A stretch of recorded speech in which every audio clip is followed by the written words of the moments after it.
শুরু হলো সব খবর যমুনা টেলিভিশনের নিয়মিত এই আয়োজনে আপনাদের সবাইকে স্বাগত জানাচ্ছি দেবাশিস রঞ্জন সরকার। দেশের বিভিন্ন সীমান্তে পুশিনের চেষ্টা অব্যাহত রেখেছে ভারতীয় সীমান্তরক্ষী বাহিনী বিএসএফ। লালমনিরহাটের 4টি সীমান্ত দিয়ে পুশিনের চেষ্টা করে বিএসএফ, পরে বিজিবির বাধায় তা পণ্ড হয়ে যায়। নওগাঁর সাপাহার সীমান্তেও বিজিবির কঠোর অবস্থানের কারণে ভেস্তে যায় বিএসএফের পুশিনের চেষ্টা। পঞ্চগড়ের বড়বাড়ি সীমান্তেও বিএসএফের অপচেষ্টাও পণ্ড হয়ে যায় বিজিবির তৎপরতায়। কোনোভাবেই থামছে না ভারতীয় সীমান্তরক্ষী বাহিনীর অপতৎপরতা। একের পর এক সীমান্ত দিয়ে চলছে পুশিনের চেষ্টা। দেশের বিভিন্ন সীমান্তে আজ অর্ধশতাধিক মানুষকে পুশিনের চেষ্টা চালিয়েছে বিএসএফ, তবে প্রত্যেকটি পণ্ড হয়েছে বর্ডার গার্ড বাংলাদেশ বিজিবির বাধায়। লালমনিরহাটে 4টি সীমান্ত দিয়ে 33 জনকে এপারে ঠেলে দেওয়ার অপচেষ্টা চালায় বিএসএফ। ভোরে জেলার পাটগ্রাম, হাতিবান্ধা ও আদিতমারি সীমান্তে এই ঘটনা ঘটে, তবে বিজিবি ও স্থানীয়দের বাধায় তা নস্যাৎ হয়ে যায়। বাধার মুখে পিছু হটে বিএসএফ। পুশিনের জন্য যাদের আনা হয়েছিল তারা বর্তমানে শূন্য রেখায় ভারতের অংশে অবস্থান করছে। অনাকাঙ্ক্ষিত পরিস্থিতি এড়াতে সীমান্ত এলাকায় সর্বোচ্চ সতর্কতা জারি করেছে বিজিবি ভাই ওদেরকে আটকায় দিছে, আমরা অনেক খুশি, কিন্তু এভাবে অনুপ্রবেশ করলে তো আমাদের সমস্যা হবে। যেভাবে আমাদের জোরপূর্বক মনে করেন যে ছেড়ে দেওয়ার চিন্তা চেতনা ওদের, এটা তো আমরা কখনোই মেনে নেব। তারা বাংলাদেশের নাগরিক না, তারা ইন্ডিয়ান নাগরিক, ইন্ডিয়া থেকে আসে, তাদেরকে ইন্ডিয়া পাঠিয়ে দেবে। বিজিবির কথা হচ্ছে এটাই। বিএসএফ এর চেষ্টা ব্যর্থ হয়েছে নওগাঁর সাপাহারের হাপানিয়া সীমান্তেও। ভোরে 17 জনকে বাংলাদেশের অভ্যন্তরে ঠেলে দেওয়ার চেষ্টা করা হয়। খবর পেয়ে ঘটনাস্থলে গিয়ে বাধা দেয় বিজিবি। এতে ভারতের শূন্য রেখাতেই অবস্থান নেয় 17 জন। বিজিবি জানায় কাউকে অনুপ্রবেশের সুযোগ দেওয়া হবে না। আমরা আসতে দেবো না, ওই জন্য আমরা বিজিবির সাথে আছি, যে আমরা অবৈধভাবে আমরা বাংলাদেশের কোনো লোক নেব না, ওই জন্য আমরা বিজিবির সাথে আছি। ওরা তো জোর করে পাঠাই দিছে, আমাদের বিজেপি তো এটা মেনে নিবে না। আমরা বাংলাদেশের নাগরিক, আমরা এটা মেনে নিতে পারছি না। বিজিবির বাধায় পঞ্চগড় সীমান্তেও পণ্ড হয়েছে বিএসএফ এর পুশিন। ভোরে ভারতের প্রধানপাড়া থেকে কাঁটাতারের গেট খুলে 10 জনকে এপারে পাঠানোর চেষ্টা করা হয়। পরে বিজিবির টহল দল বাধা দিলে তাদের নিয়ে যাওয়া হয় ভারতের শূন্য রেখায়। এই ঘটনায় দুই দেশের সীমান্তরক্ষী বাহিনীর কোম্পানি কমান্ডার পর্যায়ে পতাকা বৈঠক হয়েছে। বাংলাদেশে ঢুকতে দিইনি, আমরা আবার এখানে ইটান আনছি। আমাদের এখানে জনগণ সবাই দাঁড়াইছে, কিন্তু আমরা ভারতের লোক বাংলাদেশ তো আসতে দেইনি। যখন শুনছি যে ওরা আসবে, তখন আমরা বিজিবিকে খবর দিয়ে পরে মনে করেন যে ওরা আসতে পারেনি, এখন বর্ডারে আছে, ওদের লোক ওরা নিয়ে যাবে। এদিকে বৃহস্পতিবার চাঁপাইনবাবগঞ্জ সীমান্ত দিয়ে 28 জনকে পুশিনের চেষ্টা করা হলেও বিজিবির কঠোর অবস্থানের কারণে তাদের সরিয়ে নেওয়া হয়েছে ভারতের অভ্যন্তরে। রাহিম সারোয়ার, যমুনা নিউজ। পুশিনের বিষয়ে আরও জানাতে নওগাঁ থেকে যুক্ত হচ্ছেন সহকর্মী শফিক ছোটন। ছোটন, এই জেলায় মোট কত কিলোমিটার সীমান্ত, কিভাবে দীর্ঘ সীমান্ত নজরদারি করা হচ্ছে?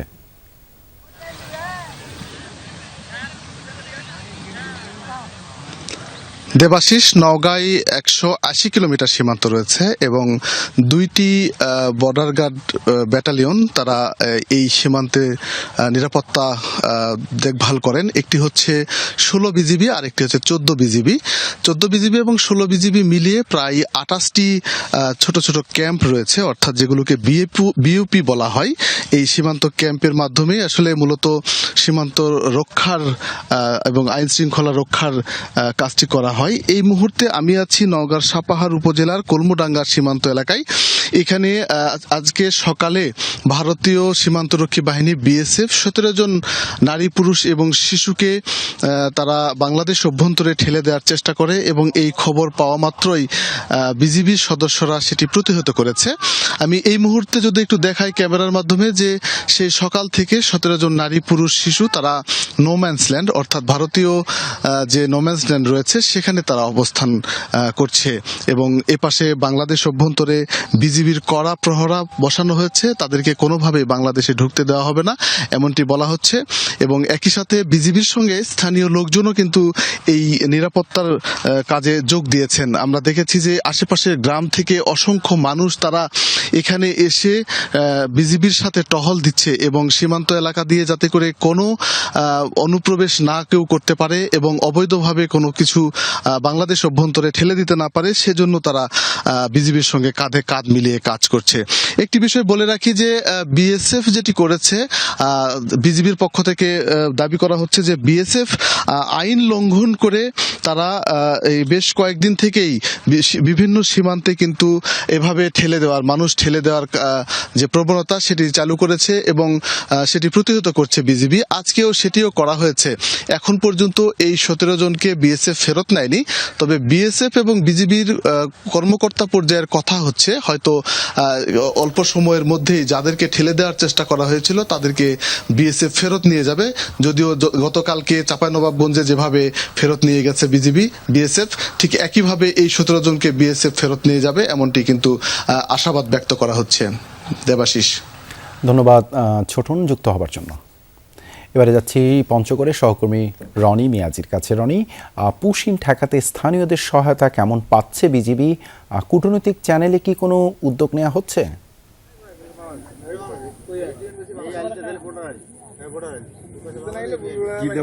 স্থানীয়দের কথা যেটি বললেন যে পুশিন ঠেকাতে কিন্তু স্থানীয় মানুষ যারা রয়েছে তারা কিন্তু বিজিবিকে সর্বাত্মক সহযোগিতা করছে। আমি যে জায়গাটিতে রয়েছে এখানে কিন্তু একটা সীমান্ত এই এলাকা, এই সীমান্তে পারের মানুষ যারা রয়েছে, সীমান্তে যাদের বাসা, তারা কিন্তু সন্ধ্যা হলেই কিন্তু তারা লাঠি শটা নিয়েই বের হয়, টর্চ লাইট নিয়ে বের হয় এবং বিজিবিকে তারা সর্বাত্মক সহযোগিতা করে। মূলত আজকে যে পুশিনের ঘটনা ঘটেছে, মূলত স্থানীয়দের সহযোগিতায় কিন্তু বিজিবি এই পুশিন ঠেকাতে সফল হয়েছে। ফলে আমরা দেখছি যে সন্ধ্যা হলেই বিভিন্ন এলাকায় কিন্তু যারা সীমান্তের পারে মানুষ রয়েছে, সীমান্ত এলাকার মানুষ রয়েছে, তারা কিন্তু বিজিবির সাথে টহল দিচ্ছে। শুধু যে স্থানীয় মানুষ টহল দিচ্ছে বিষয়টি এমন নয়, এখানে আমরা দেখেছি যারা সচেতন মহল রয়েছে, ইউনিয়ন পরিষদের মেম্বার, চেয়ারম্যান, গ্রাম পুলিশ যারা রয়েছে, তারাও কিন্তু বিজিবিকে টহল দিচ্ছে। আর কূটনৈতিকের বিষয়টি যে বললেন যে মূলত বিজিবি কিন্তু আমাদের এখন পর্যন্ত কোনো আনুষ্ঠানিকভাবে কোনো তথ্য নিশ্চিত করেনি, তবে এখানকার স্থানীয় মানুষ যারা রয়েছে তারা বলছেন যেহেতু যারা পুশিন হয়েছেন এখন পর্যন্ত যারা যে 10 জন ভারতের শূন্য রেখায় অবস্থান করছেন, তাদের গতকাল যেমন চাঁপাইনবাবগঞ্জে যারা পুশিন হয়েছিল তাদেরকে ফেরত নিয়েছে বিএসএফ। এইখানেও এমনটি হবে এমন, তবে বিজিবির পক্ষ থেকে আমাদেরকে যেটি জানানো হয়েছে যে সন্ধ্যার পর থেকে আরো জোরদার করবে এবং সন্ধ্যা যতই হচ্ছে ততই কিন্তু সীমান্ত এলাকার মানুষের মধ্যে কিন্তু আতঙ্ক যেমন বিরাজ করছে, তেমনি যারা মানুষ এখানে রয়েছে তারাও কিন্তু তৎপর হচ্ছেন, তারাও কিন্তু টহল দেওয়ার জন্য প্রস্তুতি নিচ্ছেন। ধন্যবাদ রনি যুক্ত হবার জন্য। বাংলাদেশের সাথে অর্থনৈতিক, সামরিক ও রাজনৈতিক সম্পর্ক জোরদারে আগ্রহী তুরস্ক। ঢাকা সফরে পররাষ্ট্রমন্ত্রী ডক্টর খলিলুর রহমানের সাথে বৈঠক শেষে কথা জানান তুর্কি পররাষ্ট্রমন্ত্রী হাকান ফিদান। বৈঠক শেষে দুদেশের সাংস্কৃতিক বিনিময় বিষয়ক এক সমঝোতা স্মারক স্বাক্ষরিত হয়েছে। এছাড়া রোহিঙ্গা প্রত্যাবাসনে তুরস্ককে পাশে থাকার আহ্বানও জানিয়েছে বাংলাদেশ। ডক্টর খলিলুর রহমান বলেন, সীমান্তের ওপারে বাংলাদেশের বন্ধু আছে, প্রভু নয়।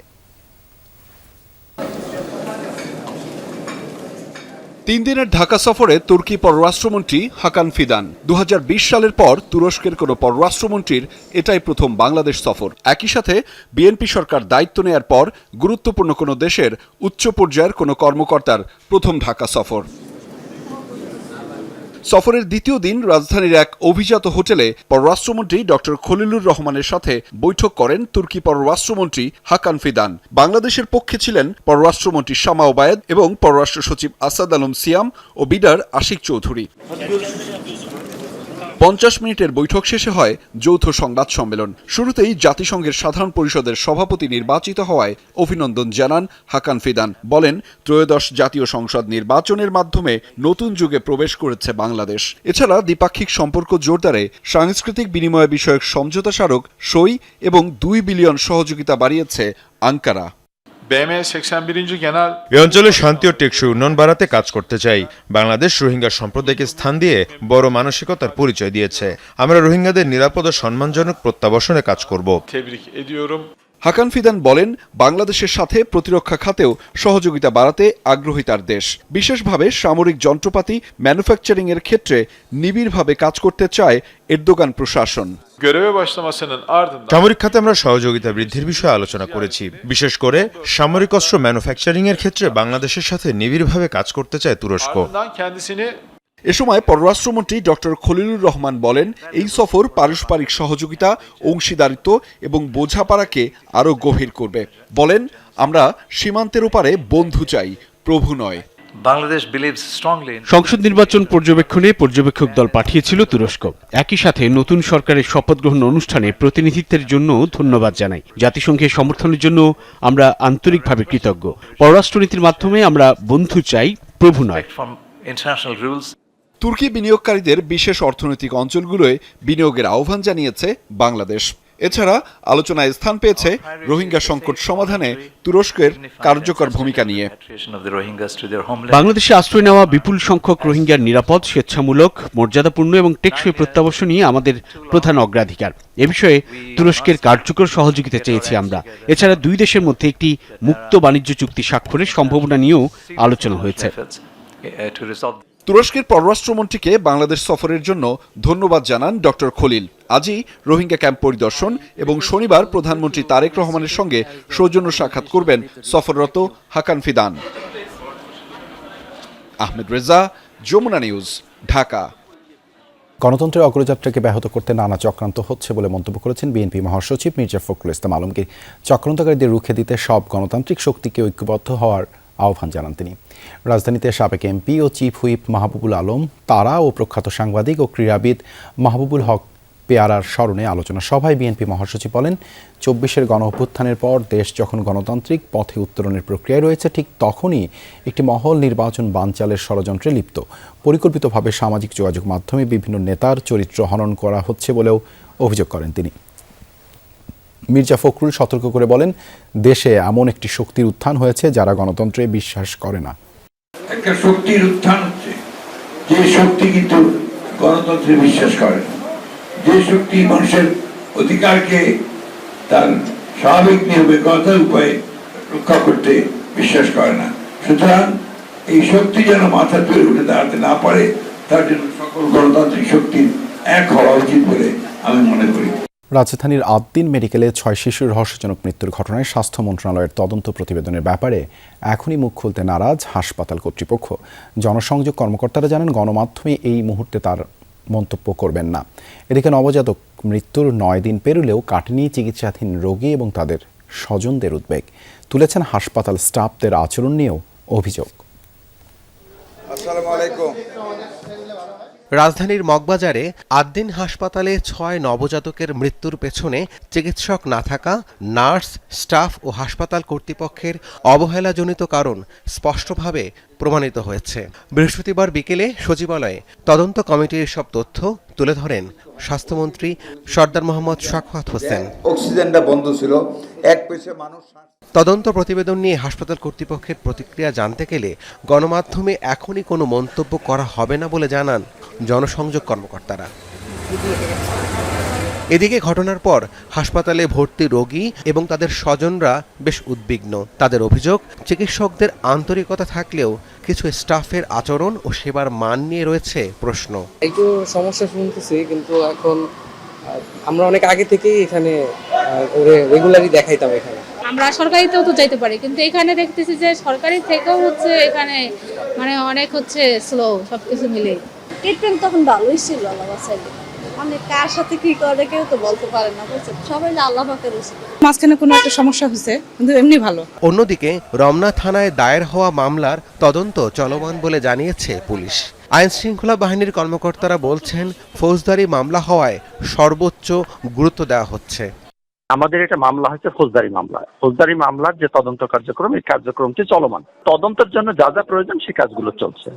গত 27 মে ঈদের আগের দিন সকালে হাসপাতালটির নবজাতক ওয়ার্ডে রহস্যজনকভাবে 6 শিশুর মৃত্যু হয়। ঘটনাটি নিয়ে দেশ জুড়ে আলোচনা শুরু হলে পৃথক 4টি তদন্ত কমিটি গঠন করা হয়।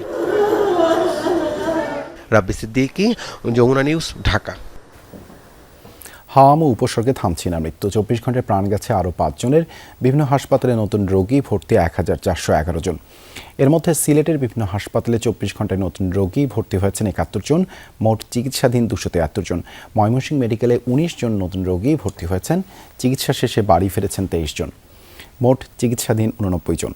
এছাড়া বরিশাল, খুলনা, রাজশাহী ও চট্টগ্রাম বিভাগের বিভিন্ন হাসপাতালে রোগীর ভিড় রয়েছে।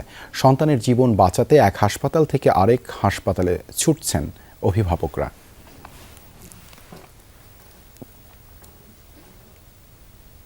প্রতিরোধযোগ্য রোগ হয়েও হামের বিস্তার এখনও থামানো যায়নি পুরোপুরি, যা একটি বড় চ্যালেঞ্জ।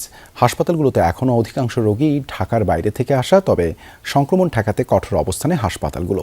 এদিকে অভিভাবকরা বলছেন, উপসর্গ দেখা দিলেও ঢাকার বাইরের হাসপাতালগুলো হাম নির্ণয়ে কার্যকর ভূমিকা রাখতে পারছে না, তাই চিকিৎসা নিতে ভিন্ন ভিন্ন হাসপাতাল ঘুরে আসতে হচ্ছে।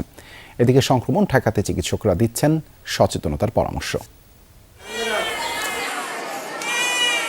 হামের থাবা এখনও পুরোপুরি নিয়ন্ত্রণে আনা সম্ভব হয়নি। প্রতিদিনই নতুন করে যোগ হচ্ছে উদ্বেগের গল্প। বন্দী অবস্থায় চার দেয়ালের মাঝে কাটছে ছোট্ট সোনামণিদের দিন। ছুটির দিনেও রয়েছে হাম উপসর্গ নিয়ে বিভিন্ন প্রান্ত থেকে ছুটে আসাদের লাইন। ডিএনসিসি হাসপাতালে বেশিরভাগ হামে আক্রান্ত শিশুরাই এসেছে ঢাকার বাইরে থেকে, বিশেষ করে বরিশাল, নোয়াখালী, ব্রাহ্মণবাড়িয়া এলাকা থেকে। তীব্র জ্বর সহ হাম উপসর্গ নিয়ে ভর্তি হচ্ছে হাসপাতালগুলোতে। হামের উপসর্গ, এই জন্য আর কি এখানে আসা।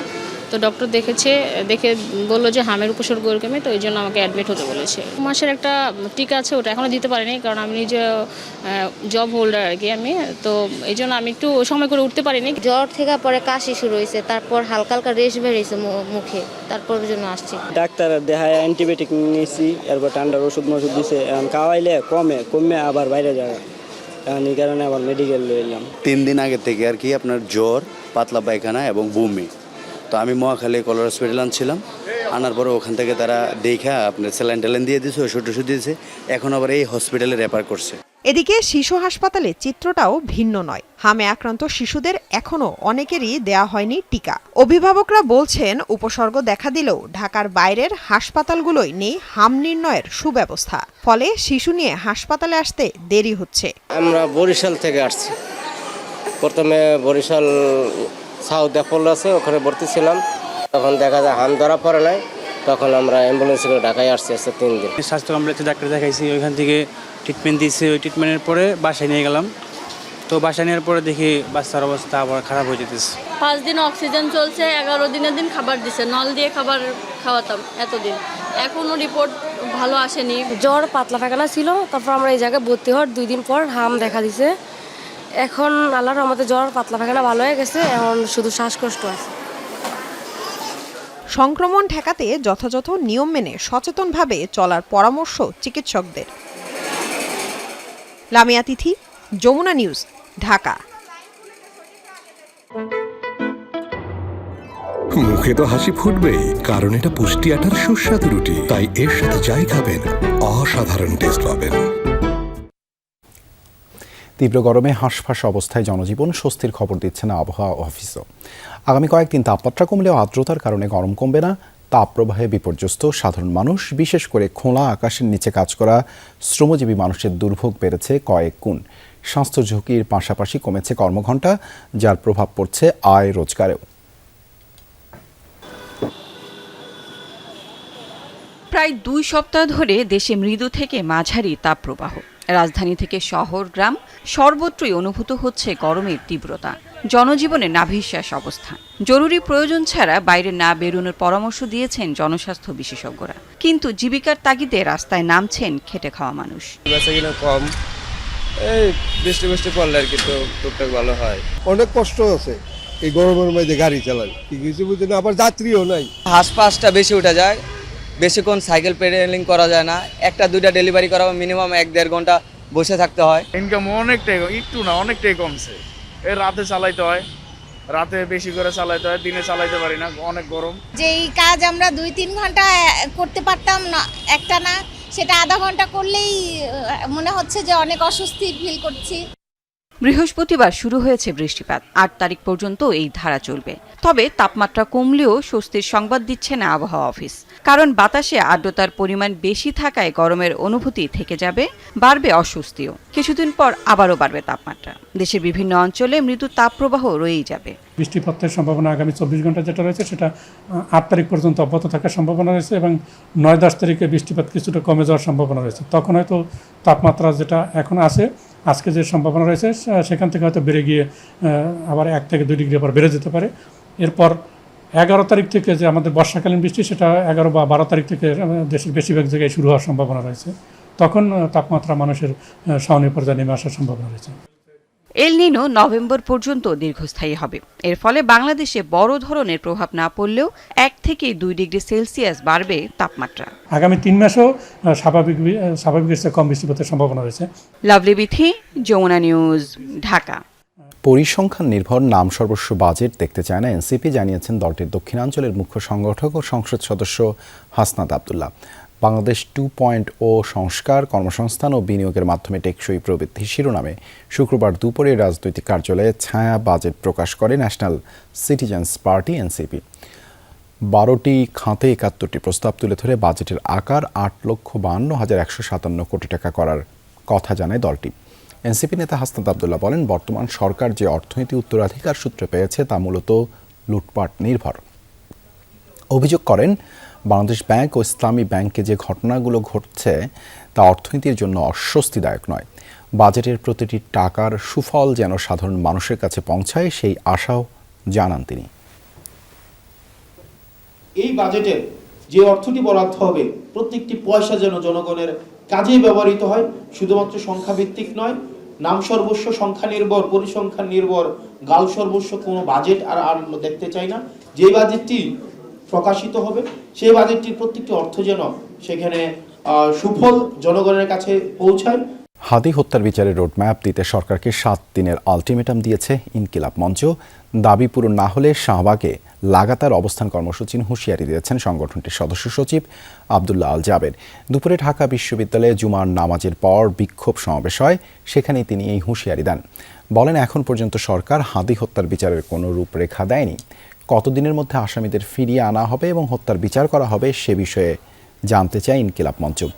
জাবের আরও বলেন, মমতা ব্যানার্জির মন্তব্য আমলে নিয়ে হাদি হত্যার সত্য মিথ্যা উদ্ঘাটন করা দরকার ছিল, তা আমলে নেওয়া হয়নি। বিচারের দাবিতে আর সময় দেওয়ার সুযোগ নেই, এখন চূড়ান্ত আলটিমেটাম দেওয়ার সময় বলেও মন্তব্য করেন তিনি। হুঁশিয়ারি দেন চূড়ান্ত আন্দোলনের। এই শুক্রবার থেকে আগামী শুক্রবারের মধ্যে সরকার যদি সুনির্দিষ্ট কোনো তথ্য বা সুনির্দিষ্ট সময়সীমা প্রণয়ন করতে না পারে, বাংলাদেশের জনগণকে সাথে নিয়ে আমরা এই শাহবাগে অবস্থান কর্মসূচি দিতে বাধ্য হব। শিগগিরই ঢাকার 2 সিটিতে নির্বাচন দিতে সরকারের প্রতি আহ্বান জানিয়েছেন জামায়াত নেতা মোহাম্মদ সেলিম উদ্দিন। সকালে বিশ্ব পরিবেশ দিবস উপলক্ষে মহাখালীর TNT মাঠে প্লাস্টিকের বোতল জমা দিয়ে গাছের চারা গ্রহণ কর্মসূচির আয়োজন করে ঢাকা মহানগর উত্তরের জামায়াতের যুব বিভাগ। সেখানে সেলিম উদ্দিন বলেন, সিটি নির্বাচনের তারিখ ঘোষণা করতে ব্যর্থ হয়েছেন প্রধানমন্ত্রী। আগামী সিটি নির্বাচনে কারচুপির চেষ্টা হলে আন্দোলনের হুঁশিয়ারিও দেন তিনি। অনুষ্ঠানে বক্তারা বলেন, পরিবেশ রক্ষায় বনায়নের বিকল্প নেই। জামায়াতে ইসলামী যেটা পারে আপনারা সরকারে কি ওইটা পারেন না কেন? বলা হয় রাজনীতি মানুষের জন্য, এটা কোথায়? শুধু কথামালার ফুলঝুরিতে? এটা কি জনগণের দেখা দরকার না? আপনাদের এমপি অনেক আছে না? জাতীয় বিশ্ববিদ্যালয়ে শিক্ষা ব্যবস্থা ও কারিকুলাম সংস্কারে ব্যাপক উদ্যোগ নেওয়া হয়েছে। মানসম্মত কোর্স পরিচালনায় ব্যর্থ হলে কলেজের অধিভুক্তি বাতিল হতে পারে জানিয়েছেন উপাচার্য ডক্টর SM আমানুল্লাহ। শুক্রবার এক সংবাদ সম্মেলনে তিনি বলেন, প্রযুক্তি ও মোরাল এডুকেশন অন্তর্ভুক্ত করে ঢেলে সাজানো হচ্ছে কারিকুলাম। এ লক্ষ্যে জাতীয় বিশ্ববিদ্যালয়ের 12,000 শিক্ষককে দেয়া হবে বিশেষ প্রশিক্ষণ। রোববার সেই কর্মসূচির উদ্বোধন করবেন প্রধানমন্ত্রী তারেক রহমান। দেশের উচ্চশিক্ষার্থীদের 70% শিক্ষা গ্রহণ করেন জাতীয় বিশ্ববিদ্যালয়ের আওতায়, যার অধীনে দেশের প্রায় 2284টি কলেজ। তবে এসব শিক্ষা প্রতিষ্ঠান থেকে বের হওয়া বিপুল সংখ্যক শিক্ষার্থীকেই একসময় বহন করতে হয় বেকারত্বের গ্লানি। জাতীয় এবং আন্তর্জাতিক গবেষণায় দেখা যাচ্ছে যে জাতীয় বিশ্ববিদ্যালয়ে একটা উল্লেখযোগ্য সংখ্যক ছেলে মেয়ে চাকুরির বাজারে চাকুরি পাচ্ছে না। এই সংকট সমাধানে এবার কারিকুলামে ব্যাপক সংস্কার উদ্যোগ নেওয়া হবে বলে জানিয়েছেন জাতীয় বিশ্ববিদ্যালয়ের উপাচার্য অধ্যাপক ডক্টর SM আমানুল্লাহ। শুক্রবার এক সংবাদ সম্মেলনে তিনি জানান, সেই পরিকল্পনা বাস্তবায়নে 12,000 শিক্ষকের প্রশিক্ষণ কার্যক্রম শুরু হতে যাচ্ছে আগামী রবিবার, যার উদ্বোধন করবেন প্রধানমন্ত্রী তারেক রহমান। আমরা দক্ষতা ভিত্তিক কারিকুলাম তৈরি করেছি, এটা অলরেডি ইন্ট্রোডিউস হয়ে গেছে, এই প্রায় 1 বছর ধরে চলছে। এটা চালাতে গিয়ে আমরা দেখলাম যে দক্ষ শিক্ষকের অভাব, সেই দক্ষ শিক্ষকের অভাব পূরণ করার জন্য এখন আমরা সারা দেশে 12,000 শিক্ষককে এই দক্ষতা ভিত্তিক শিক্ষায় তাদেরকে ট্রেন দিচ্ছি, প্রশিক্ষণ দিচ্ছি। স্নাতক, স্নাতকোত্তর ও প্রফেশনাল প্রোগ্রাম চালু থাকলেও অধিভুক্ত অনেক কলেজের বিরুদ্ধেই রয়েছে মানসম্মত শিক্ষা নিয়ে অভিযোগ। উপাচার্য জানান, যেসব কলেজ মানসম্মত অনার্স প্রোগ্রাম পরিচালনায় সক্ষম নয় তাদের বিরুদ্ধে নেওয়া হবে ব্যবস্থা।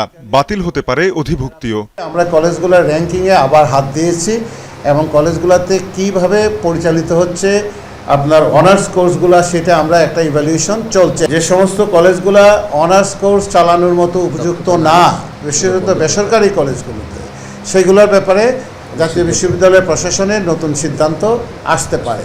যদি তারা সেটাকে কোয়ালিটি এডুকেশন না দিতে পারে তাহলে সেই সমস্ত কলেজগুলোতে অনার্স কোর্স হয়তো বন্ধ হয়ে যেতে পারে। জাতীয় বিশ্ববিদ্যালয়ের শিক্ষা ব্যবস্থায় প্রযুক্তি নির্ভর ও কর্মসংস্থানমুখী সংস্কার করতে আসন্ন বাজেটে বরাদ্দ বৃদ্ধির আবেদন করা হয়েছে বলেও জানান উপাচার্য। এছাড়াও অনার্স কারিকুলামে মোরাল এডুকেশন কোর্স সংযুক্তির পরিকল্পনার কথাও জানান তিনি। আমরা অত্যন্ত দুঃখের সঙ্গে জানাচ্ছি, যে কোনো কারণেই হোক এই সংস্কার কার্যক্রম আগে সংগঠিত হয় নাই। আমরা এই সংস্কার কার্যক্রমে হাত দিয়েছি এবং এই সংস্কার কার্যক্রম চলমান আছে। তানজিম শাফিন, যমুনা নিউজ, ঢাকা। রাজবাড়ীর দৌলতদিয়া ঘাটে আবারও ফেরি থেকে নিয়ন্ত্রণ হারিয়ে নদীতে পড়ে গেল বাস। তবে এই যাত্রায় বেঁচে গেলেন যাত্রীরা। আগেই বাস থেকে নেমে যাওয়ায় কেউ হতাহত হয়নি। সকাল 9:30টার দিকে ঘটে এই দুর্ঘটনা। চালক ও হেল্পারকে হাসপাতালে ভর্তি করা হয়েছে।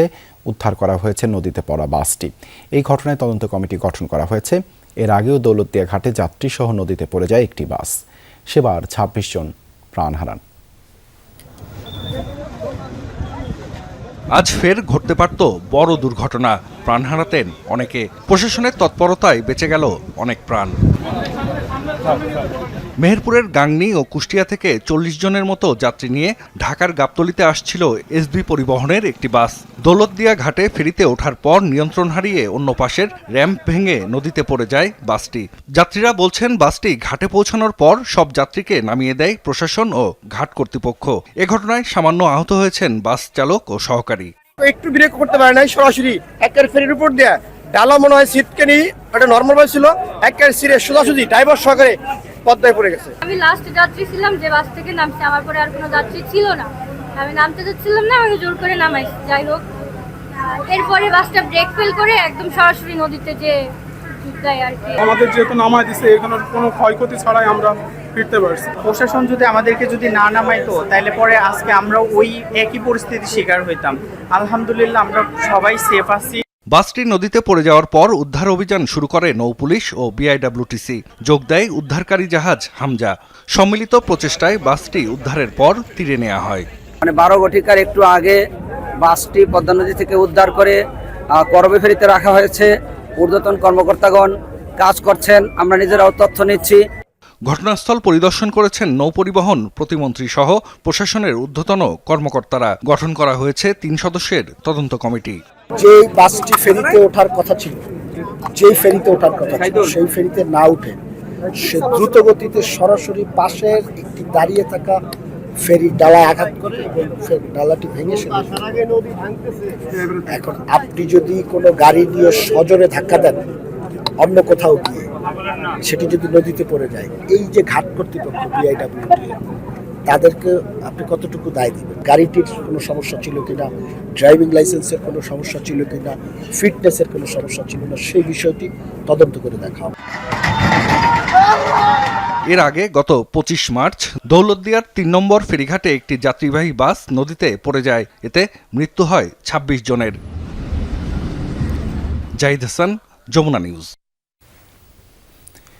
3 জেলায় সড়ক দুর্ঘটনায় নিহত হয়েছেন 7 জন, আহত হয়েছেন কয়েকজন। সিরাজগঞ্জের বেলকুচিতে বাস চাপায় অটো ভ্যানের যাত্রী স্বামী স্ত্রী সহ 3 জন মারা গেছেন। পুলিশ জানায়, বেলকুচির মেঘুল্লা এলাকায় সকাল 8:45টার দিকে একটি অটো ভ্যান নিয়ন্ত্রণ হারিয়ে মাঝ সড়কে চলে আসে। এ সময় ঢাকা এক্সপ্রেস নামে দ্রুতগতির একটি বাস ভ্যানটিকে চাপা দেয়। এতে নিহত হন মোতালেব হোসেন ও তার স্ত্রী উজিলা খাতুন এবং ভ্যান চালক হজরত আলী। 3 জনেরই বাড়ি বেলকুচির মেঘুল্লা এলাকায়। দুর্ঘটনার পরপরই পালিয়ে যায় বাসের চালক, সুপারভাইজার ও হেল্পার। ব্যানের স্কেল ভেঙে যাওয়ার পরে সে ডান দিকে ব্যানটা পড়ে যায়। ইতিমধ্যে ঢাকা এক্সপ্রেস একটি বাস, চলন্ত বাস, দ্রুত গতিতে আসার সময় ওই ব্যানটি সরাসরি এই বাসের তলে পড়ে যায়। ঘটনাস্থলে 1 জন মারা যায়, আর আহতদেরকে এনায়েতপুর খাজা ইউনুস আলী মেডিকেল কলেজ হাসপাতালে নিয়ে গেলে ওখানে 2 জন মারা যায়। ব্রাহ্মণবাড়িয়া সদরের রামরাইল এলাকায় পিকআপ ভ্যানের ধাক্কায় সিএনজি চালিত অটোরিকশার যাত্রী, মা ও শিশু সন্তান সহ প্রাণ গেছে 3 জনের। পুলিশ জানায় সকালে পরিবার নিয়ে সিএনজি অটোরিকশায় কসবা থেকে সরাইল বিশ্ব রোড যাচ্ছিলেন মোহাম্মদ কাউসার। সেখান থেকে বাসে নরসিংদীতে যাওয়ার কথা ছিল তাদের। পথে রামরাইলে সিএনজিটিকে পেছন থেকে ধাক্কা দেয় একটি পিকআপ ভ্যান। এতে প্রাণ যায় কাউসারের স্ত্রী জ্যোৎস্না বেগম ও শিশু সন্তান আশরাফুল এবং সিএনজি অটোরিকশা চালক মাহবুবের। আহত কাউসার ও তার আরেক সন্তান আদিবাকে উন্নত চিকিৎসার জন্য ঢাকায় আনা হয়েছে। এছাড়া নেত্রকোনায় সড়কে প্রাণ গেছে একজনের।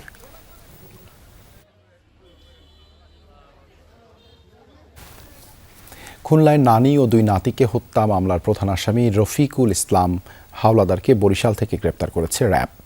সকালে তাকে খুলনা মহানগর সোনাডাঙ্গা থানায় হস্তান্তর করা হয়।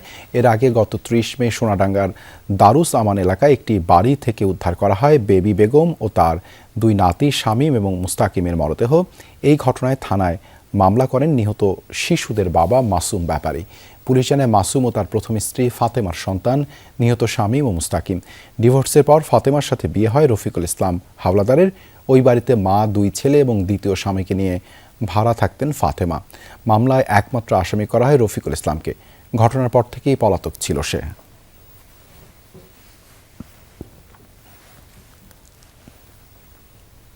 টাঙ্গাইলের ভুয়াপুর ও গোপালপুরে 144 ধারা ভেঙে হামলা ও বাড়িঘরে আগুন দেওয়ার ঘটনা ঘটেছে। সকালে পাশাপাশি 2 উপজেলার নলিন বাজার ও জগৎপুরা এলাকায় এই হামলার ঘটনা ঘটে। জগৎপুরে বেশ কয়েকটি বাড়িঘরে অগ্নিসংযোগ করা হয়। পরিস্থিতি নিয়ন্ত্রণে নলিন বাজার, গোলপ্যাঁচা এবং জগৎপুরা এলাকায় অতিরিক্ত পুলিশ মোতায়েন করা হয়েছে। এর আগে বৃহস্পতিবার বিকেলে ভুয়াপুর উপজেলার জগৎকুড়া ও গোপালপুর উপজেলার গোলপ্যাঁচা গ্রামের বাসিন্দাদের মধ্যে সংঘর্ষ হয়। পুলিশ জানায় দোকানে বাকির টাকা পরিশোধ না করা নিয়ে গত 22 এপ্রিল 2 গ্রামের বাসিন্দাদের মধ্যে সংঘর্ষ হয়েছিল। এরই জেরে বৃহস্পতিবার বিকেলে আবারও দুপক্ষ সংঘাতে জড়ায়। ভাঙচুর করা হয় বেশ কয়েকটি দোকানপাট ও বাড়িঘর। এ সময় কালাম তালুকদার নামে এক ব্যক্তি নিহত হন।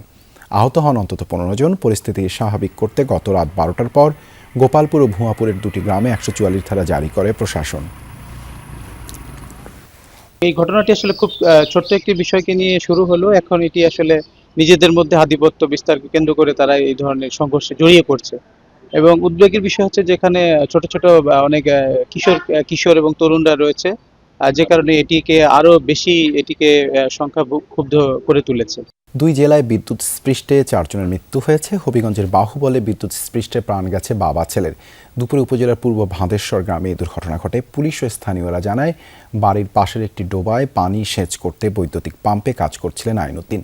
অসাবধানতায় বিদ্যুতের তার ডোবায় পড়লে বিদ্যুতায়িত হন তিনি। বাবাকে উদ্ধার করতে গিয়ে বিদ্যুতের সংস্পর্শে আহত হন ছেলে রাশেদ মিয়া। তাদের হাসপাতালে নেওয়া হলে চিকিৎসক মৃত ঘোষণা করেন। এদিকে কিশোরগঞ্জের কটিয়াদিতে গোয়াল ঘরে কাজ করতে গিয়ে বিদ্যুৎ স্পৃষ্ট হন শাশুড়ি ও পুত্রবধূ। স্থানীয়রা জানায় দুপুরে উকরা শাল গ্রামের প্রবাসী জাহাঙ্গীর মিয়ার মা মেহেরা খাতুন ও স্ত্রী খালেদা আক্তার গোয়াল ঘরের জানালায় বিদ্যুতের ছেঁড়া তারে জড়িয়ে পড়ে মারা যান। ঈদের ছুটি শেষ হলেও এখনও ফুরোয়নি উৎসবের আমেজ। সাপ্তাহিক ছুটির দিনে পর্যটন স্পটগুলো মুখর পর্যটকদের আনাগোনায়। পার্বত্য চট্টগ্রামের বান্দরবানের নীলাচল, নীলগিরির পাশাপাশি পর্যটকের আকর্ষণ তুমাতুঙ্গি ঘিরে। পাহাড় ও মেঘের লুকোচুরি দেখতে ভিড় করছেন পর্যটকরা। রাঙামাটিতে রয়েছে ভ্রমণ পিপাসুদের বিচরণ। পছন্দের তালিকায় ঝুলন্ত সেতু, পলয়ে পার্ক, কাপ্তাই লেক, সাজেক ভ্যালির মতো জনপ্রিয় স্পটগুলো। অন্যদিকে খাগড়াছড়ির পর্যটন কেন্দ্রও মুখর পর্যটকদের পদচারণায়। আলুটিলা ও জেলা পরিষদ পার্ক সহ বিভিন্ন স্পটের নৈসর্গিক সৌন্দর্য উপভোগ করছেন দর্শনার্থীরা। সাপ্তাহিক ছুটির দিনে হাজারো পর্যটকের পদচারণায় মুখর পর্যটন নগরী কক্সবাজার। পরিবার পরিজন, বন্ধু বান্ধব নিয়ে দূর দূরান্ত থেকে ঘুরতে আসা পর্যটকেরা আনন্দে মেতেছেন সৈকতে। খুবই ভালো লাগছে। এর আগে কখনোই পাহাড় ঘোরা হয়নি, তো পাহাড় দেখে আমরা আসলেই মুগ্ধ। ঝর্ণাতে যখন গিয়েছি ওইটা অনেক পিছলা ছিল, কিন্তু সবাই অনেক মজা করেছি। এসে যেটা দেখলাম আসলে এত সৌন্দর্য বা এত সুন্দর আমাদের দেশে এমন পরিবেশ আছে আমার চিন্তার বাইরে। এখান থেকে শহরটারে এত সুন্দর লাগতেছে, মনে হয় যে ছবি আঁকা কোন একটা শহর। আর সবচেয়ে বড় কথা, এখানে পরিবেশটা অনেক ভালো। কোনো দেশের অর্থ সহায়তা নয়, নিজস্ব অর্থায়নে তিস্তা মহাপরিকল্পনা বাস্তবায়নের জন্য সঞ্চয়পত্রের মতো তিস্তা বন্ড চালুর দাবি জানিয়েছে অববাহিকার রাজনৈতিক ও পেশাজীবী নেতারা। বিকেলে রংপুর শিল্পকলা একাডেমি মিলনায়তনের সংহতি সভার অংশ নিয়ে তারা এই প্রস্তাব দেন। বলেন, সবাই প্রতিশ্রুতি দিলেও তিস্তা মহাপরিকল্পনা বাস্তবায়নের কোনো উদ্যোগ নেই, অথচ এর সাথে কোটি মানুষের জীবন, জীবিকা জড়িত। সরকারকে সঞ্চয়পত্রের আদলে তিস্তা বন্ড চালুর দাবি জানান নেতারা। ভিক্ষা চাই না আমরা, নিজস্ব অর্থায়নে তিস্তা মহাপরিকল্পনা বাস্তবায়ন করা সম্ভব। কি বলেছি, সরকারি সঞ্চয়পত্রের মাত্র তিস্তা বন্ড চালু। ইউরোপ আমেরিকায় জাপানে বন্ড ছাড়ে সরকারিভাবে সঞ্চয়পত্রের মতো, পুঁজি সংগ্রহ করে। তুমি বন্ড ছাড়ো।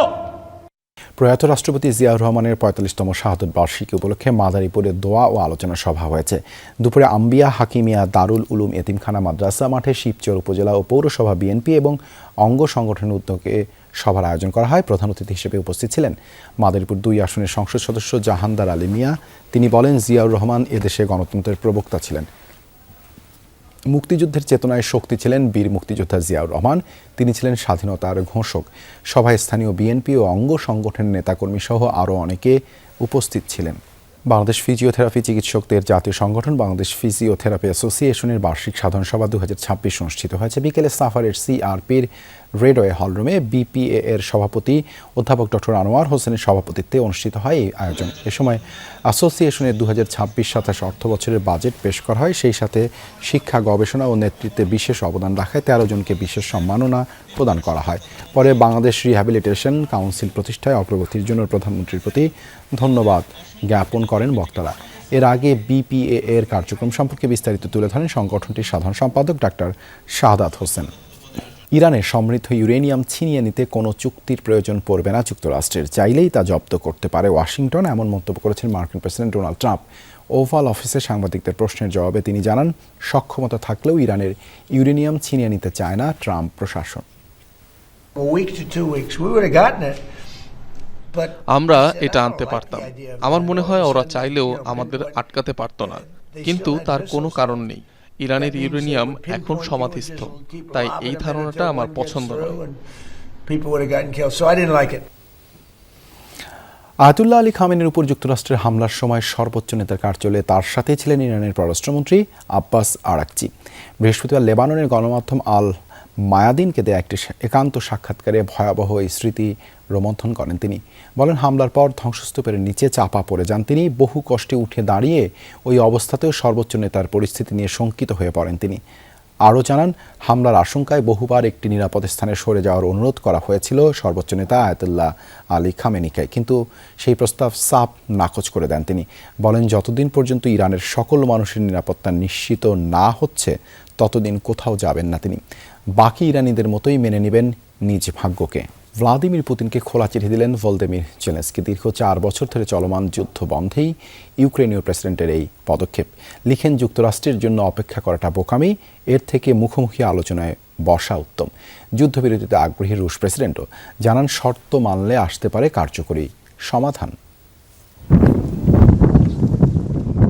পাল্টাপাল্টি হামলায় বিপর্যস্ত রাশিয়া ইউক্রেন ফ্রন্টলাইন। এর মাঝেই যুদ্ধবিরতি নিয়ে মিলল আলোচনার টেবিলে ইতিবাচক অগ্রগতির ইঙ্গিত। বৃহস্পতিবার রাশিয়ার প্রেসিডেন্ট ভ্লাদিমির পুতিনকে খোলা চিঠি পাঠান ইউক্রেনের প্রেসিডেন্ট ভলোদিমির জেলেনস্কি। ৪ বছর ধরে চলমান যুদ্ধ বন্ধে দেন মুখোমুখি আলোচনার প্রস্তাব। লিখেন, বর্তমানে ইরান নিয়ে ব্যস্ত যুক্তরাষ্ট্র, সুতরাং ইউরোপের দিকে তাদের মনোযোগ ফেরার অপেক্ষা করাটা বোকামি। পুরো চিঠিতে বারবারই আসে পূর্ণাঙ্গ যুদ্ধবিরতির আহ্বান। পুতিনও বলেন, শান্তিপূর্ণভাবে যুদ্ধবন্ধে আগ্রহী মস্কো। চিঠি প্রাপ্তির বিষয়টি নিশ্চিত করে ক্রেমলিন জানায়, এ বিষয়ে বিস্তারিত জানানো হবে রাষ্ট্রপ্রধানকে। তার আগে জেলেনস্কিকে আবারও মস্কোয় জানানো হলো আমন্ত্রণ। বিষয়টি নিয়ে অনেক জটিলতা রয়েছে, তবে শান্তি চুক্তি তাদের সাথেই করা হবে যারা সন্দেহের অবকাশ রাখবে না। সব শর্ত মেনে করবেন বৈধ নথিপত্রে স্বাক্ষর। রাশিয়ারও যুদ্ধ বন্ধে সদিচ্ছা রয়েছে, তাদের পাঠানো নথিপত্র পর্যবেক্ষণ করা হচ্ছে, এগুলোর ব্যাপারে আলোচনা চলছে। শান্তি আলোচনা নিয়ে অগ্রগতির খবর শুনে উচ্ছ্বসিত মার্কিন প্রেসিডেন্টও। সমঝোতার মাধ্যমে দ্রুত যুদ্ধ শেষ হওয়ার আশাবাদ ব্যক্ত করেন ডোনাল্ড ট্রাম্প। আমি অত্যন্ত খুশি যে তারা আলোচনা ও সমঝোতার ব্যাপারে আগ্রহী। পুতিন ও জেলেনস্কি দুজনই ভালো মানুষ, তাদের দেশও অসাধারণ। চাই তারা নির্দিষ্ট কিছু বিষয় নিয়ে আপোষ করুক, দ্রুত শেষ হোক যুদ্ধ। অবশ্য ইউক্রেন ভূখণ্ডে এখনও রুশ হামলা বিদ্যমান। একদিনে ১৪২টি এলাকায় অভিযান চালানো হয়েছে। লক্ষ্য ছিল অস্ত্রাগার, অস্থায়ী ঘাঁটি, জ্বালানি ও পরিবহন অবকাঠামো। একই দিনে রাশিয়ার ২১১১টি ড্রোন ভূপাতিত করার দাবি জানিয়েছে কিয়েভ। সাধারণ ইউক্রেনীয়রা বলছেন ফ্রন্টলাইনে হামলা বন্ধ না হলে শত আলোচনায়ও আসবে না সমাধান। দীর্ঘ যুদ্ধের পুরোপুরি অবসান ও কার্যকর যুদ্ধবিরতি নিয়েও রয়েছে তাদের সংশয়। সাবরিনা নুসরাত, যমুনা নিউজ। এই ছিল সব খবরের আজকের আয়োজনে। এতক্ষণ সাথে থাকার জন্য ধন্যবাদ সবাইকে।